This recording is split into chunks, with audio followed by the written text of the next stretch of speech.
Hello, I'm Michael Pierce, and this is The Human Condition. Our topic today is the worst diagnosis. What is the worst diagnosis you could possibly get?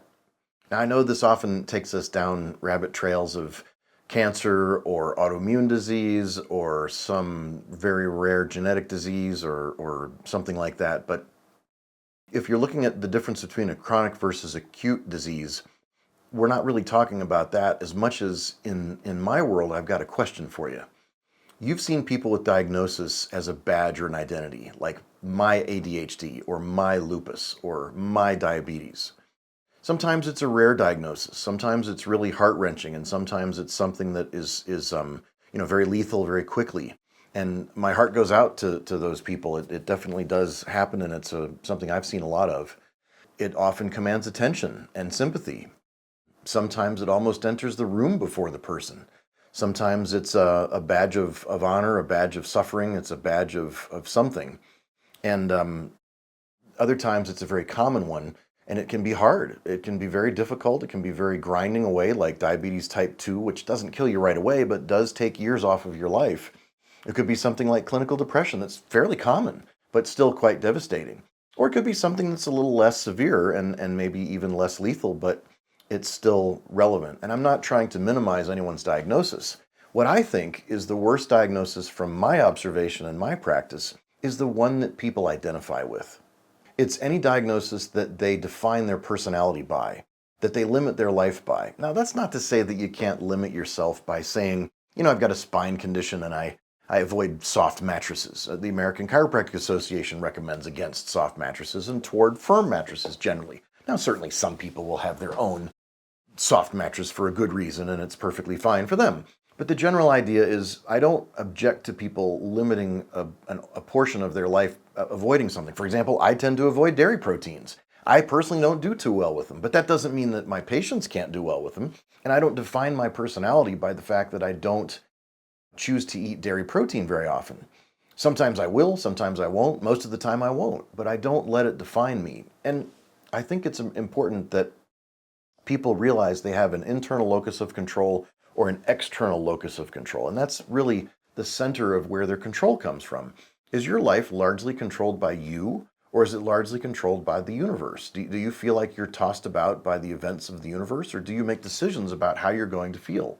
One of the most important things that I see in patients that really succeed quite a bit, that do very, very well, and that survive some of the worst things in the world, like being prisoners of war or a traumatic childhood, is that they decide what they're going to focus on and they decide what they're going to feel. Whether they're actually actively being tortured or whether they're just going through life or sitting in a traffic jam. So I think that perspective of really deciding how you're going to interpret and what you're going to do is really the Stoic philosophy. So I'm kind of an advocate of the Stoic philosophy for people that have a diagnosis.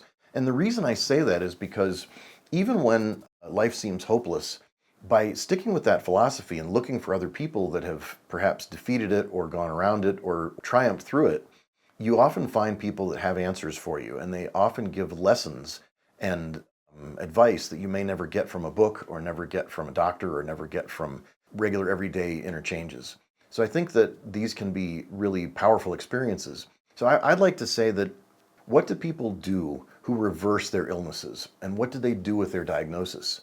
They don't necessarily ignore it or throw it away, because you can get hurt. Like, for example, if you've got low thyroid and you've got thyroid hormones that are off, we know even in the holistic world that can be pretty lethal pretty soon. It can cause degrading of organs.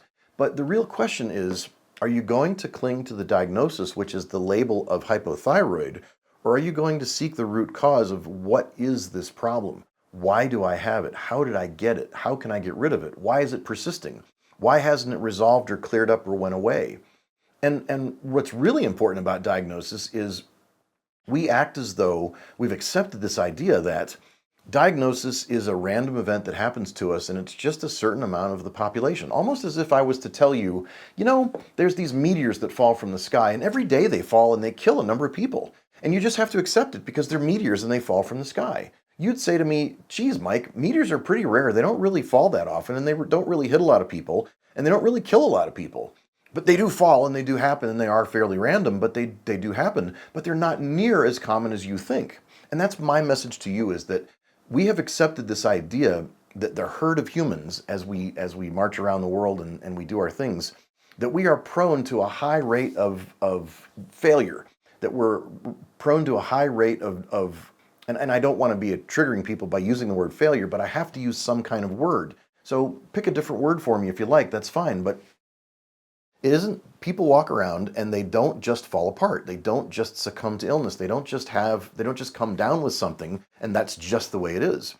The part of the evidence for that is if you compare rates of illness in countries like the United States with other countries that don't do some of the things that we do. They have different rates of illness, different rates of infections, different rates of autoimmune disease, different rates of cancer, different rates of infection after jabs, different rates of recovery from surgery, different death rates, different causes of death. So it's very important to understand that we have just kind of accepted this mantle that we wear and we carry around, and we say, this is what is expected. And that diagnosis is pretty much expected, and it landed on me and I got it, and I just accepted because my doctor told me to. So the worst diagnosis is one that defines you and that you let own you and let limit you. Getting a diagnosis isn't a failure. Keeping a diagnosis or letting it define you could be a failure. You get to decide what that is.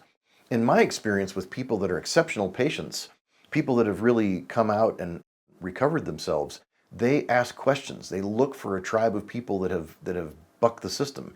They literally look for outliers. And in fact, their doctor will often tell them, well, those people that did overcome diabetes type 2, for example, are outliers. Well, you know, that's funny, because when I was going to school 30 years ago to study this stuff and longer, we were taught that diabetes type 2 is irreversible and absolutely untreatable. And now today we're realizing that almost all, really most all, type 2 diabetes is reversible, and we're making good inroads with type 1. Go watch Andrew Koetnig and look at his work on type 1 diabetes. He's a scientist who's a type 1 diabetic, diagnosed in his teenage years. So we are learning that nearly everything that we accepted was propaganda.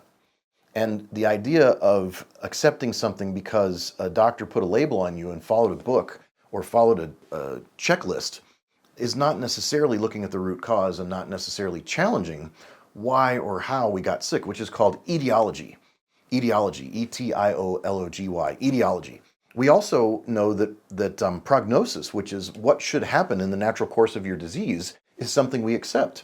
So if I meet someone who has type 2 diabetes, my prognosis for them, if they do the right things, is total reversal and total cure.